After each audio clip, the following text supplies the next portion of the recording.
Ali znate što? Bilo je zabavno jer smo bili zajedno. Naš dan je baš loše krenuo. Kad stigo smo mi na cilj, sve zamalo se strušilo. Pa stvari sve se izgubiše i majmuni nas gađali stotinama bobica.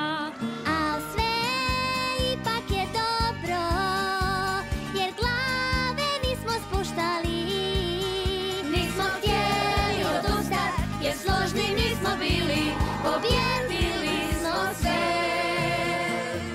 i pritom još baš proveli se.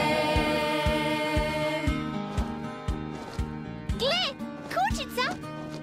Trebao bih se veseliti povratku, ali nisam siguran. Da, nismo vidjeli vruće izvore. I vjerojatno ima još egzotičnih životinja.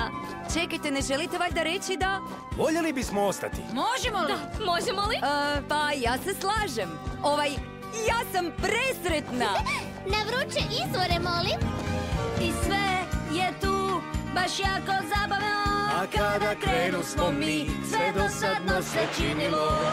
I sve opasnosti prošli smo. Sad stvar je jasnija, obitelj je najvažnija. I sve ipak je dobro, jer glave nismo spuštali.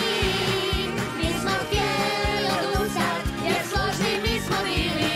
Mi pobjedili smo sve i pritom još baš proveli se. Mi pobjedili smo sve, Pritom smo još baš proveli se. Baš proveli se.